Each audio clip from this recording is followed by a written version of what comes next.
Ashama harka fuunee akkam jirtan kabajamtootaa fi hordoftoota maamiltoota chaanaalaa YouTube Isaaq Ibraahim Nageenyi koo bakka jirtantti isin haa dhaqqabu. Assalaamu alaikum warahmatullaahi wabarakaatu.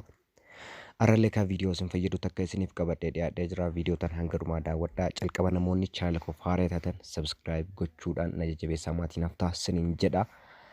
Yeroo subscribe gootan mallattoo ringii mallattoo bilbilaa sana cuqaasuudhaan all notification kan jedhu irra kaayyachuun maatiin haftaa isiniin jedha. Amma kallattumaaniin gara barnootaatti isin dabarsa. Barnoota irraa keessatti haala baatirii keessan akka umrii isin dheeratu akkasuma immoo baatiriin bilbila keessanii dafee isin jala dhumuudhaan isin rakkisu seetingiiwwan sirreeffachuu qabdan isinitti argisiisa. Na hordofaa hanga dhumaa na hordofaa isiniin jedha.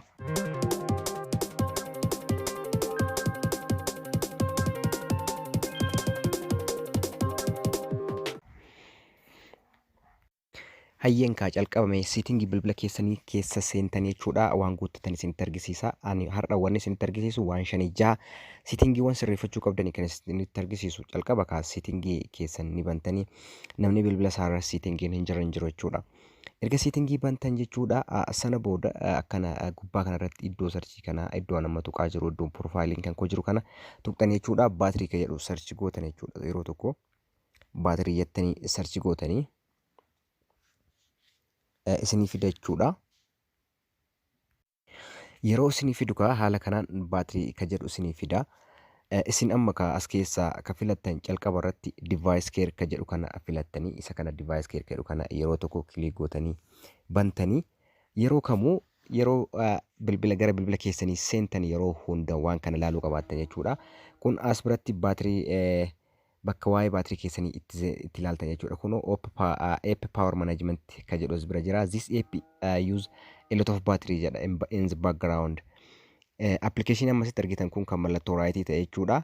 Ofii isaatii seetingiin nuuf fida jechuudha. Kanaafuu put app to sleep. Applicationiin kun baatirii keessan isin jalaa miidhaa jira.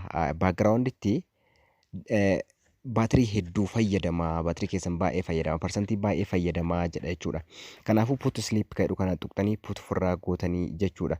Background jechuun calqaba maal akka ta'e isinitti hima. Background jechuun background usage yookiin background use jechuun appilikeeshiniiwwan bilbila keessan irra jiran backgrounditti yookaan immoo otomaa isin hin fayyadamne lafa sosoo taa'ee osoo isinis tuquu baattanii baatirii ni lakkaa'aa jechuudha. Kanaafuu yoo isin fayyadamtan qofa baatirii akka lakkaa'u gochuu jechuudha. Background isaa cufuu jechuun background isaa dhiisuu jechuun immoo yeroo kamuu ni fayyadama baatirii isin fayyadamtanii baatanii bilbila lafa soo keettan appilikeeshiniiwwan bilbila keessanii hundi yoo hin cufin jechuudha akka waan isin fayyadamaa jirtaniititti baatirii keessan nyaata jechuudha. Kanaafuu put godhaa ofirraa cufaadha. Kanaafuu asitti naaf fideera put sleep kana tuqamee fakkeenyaaf calqaba irratti wanni kun diimaadhaan jira. Amma diimaadha diimaanatti kennee jira garuu waan kana cufee mallattoo akkamii akka kennu walumaan ilaalla. Put haa godhu. Kunoo amma naaf xumuraa jira laalaa kaa dura diimaa ka ture ofirraa cufee jennaan jechuudha. Mallattoo giriinii naa kenne jechuudha. Inni tokkoffaan isa kana inni lammataa bakka kana dhuftanii jechuudha. Bakka iddoo nama tuqaa jiru iddoo xiyyaa kana power mode kana jechuudha. Optimized kana yeroo tokko ni tuqxanii achi booda waan sadii filannoowwan sadii isinii fida. Optimized medium power saving maximum power saving jedha. Kun maximum power saving kun bilbila keessan fiicharii muraasa qofa akka fayyadamtan isinii eeyyamaa isarra hin kaayatinaadha. Inni baay'ee waanuma xiqqoo akka fayyadamtan paawarii bilbilli keessan baatiriin keessan ni tura garuu yeroo dheeraa baadiyyaa fakkeenyaaf yoo deemtan jechuudha yeroo dheeraa isinii tura. Garuu wanni isin fayyadamtan waan isin filattan qofa fakkeenyaaf deelii mallattoo deel paadii jechuudha mallattoo bilbilaa isaa yookiin immoo kaameraa waan isin filattan qofa isinii hojjeta. Garuu isa kana miidiyeemii kanarra kaayattan jechuudha. San booda as biratti kunoo to extend your battery life will block apps from using data ka jedhu kun jira. Ni cufnaa jechuudha parsantii hedduu ni cufnaa achi booda eega san tuqxan jechuudha as biratti apply gootan jechuudha. Kunoo amma apply naa godhaa jira. Brightness waan kanneen restrict naa godha jechuudha. Baatirii nama laalaas keessatti brightness ifanii hir'isaa tokkoffaa wanni biraa akkasuma kan background akka hin fayyadamne godhaa jechuudha. Isarra kaayattanii inni biraa immoo inni sadaffaan adaptive power saving. Adaptive power saving kana onii godhattan jechuudha. Yeroo kamuu sadarkaa baatiriin keessan irra jiruun paawarii seevii isinii godhaa jechuudha. Achi booda duubatti deebitanii yeroo tokko jechuudha. Erga duubatti deebitan wanni guddaan ammaas bira app power management ka jedhu kana bakki guddaan baatiriin keessan yeroo baay'ee isin jalaa miidhamu fi umrii akka hin qabaanne taasisu waan kanaadha. As bira tuqxanii yeroo tokko kilik gootanii bantan jechuudha. Amma as biratti calqaba irratti jechuudha wanti isinii dhufu adaptive baatirii jedha. Adaptive battery kun limit battery usage for apps that you don't use often. Appilikeeshiniiwwan ati ittiin fayyadamne baakgiraawundii isaa cufii akka baatirii sin nyaanne yuuseejii isaa jedha. Fakkeenyaaf appilikeeshinii isin fayyadamne hin jira. Yeroo tokko tokko qofa kafantaniif itti fayyadamtan. Appilikeeshiniiwwan sunniin garuu baatirii callisaniitu malakkaa'anii tokkoffaa baatirii keessaru chaarjii keessaru dafee isin jalaa fixaan lammaffaa immoo umrii kan qabaanne godha. Kanaafuu kan ofirraa oon gootan jechuudha. Limiit kan ofirraa gootan. Inni lammataa put unused apps jedha. Appilikeeshiniiwwan hin fayyadamne ammallee put gootanii sleep gootanii ni dhiistanii jechuudha. Kanal oon godhattan. As biratti immoo dhuftanii sleeping apps appilikeeshiniiwwan sleep ta'an kan akkamiiti kan hojjetaa hin jirre mee fakkeenyaaf kan baakgiraawundii isin nyaataa hin jirre kan jedhu kana kilik gootanii yeroo tokko ni bantanii kuniin hundi isaanii jechuudha kan ana aad godhe jechuudha akka baatirii kiyya hin lakkoofne jechuudha kan ana aad godhe as biratti amma isin yoo aad hin godhin homa tokko as biratti isin dhufu mallattoo pilaasii mallattoo edoo of isin dhufu achi booda ossiqtanii jechuudha aad apps kan jedhu dhumarra ni jira kunoo aad apps kan jedhu kana tuqxanii jechuudha appilikeeshiniiwwan filattanii fakkeenumaaf isin argisiisaa achi booda aad gootan jechuudha. Kun waan Android Auto kan itti dabalee jira. Haala kanaan fayyadamtanii inni shanaffaan isa kana duubatti erga deebitan apps that won't be put to sleep jedhu kana jechuudha. Appilikeeshiniiwwan isin bilbila keessa appiiwwan ofii keessanii isin filattanii jechuudha.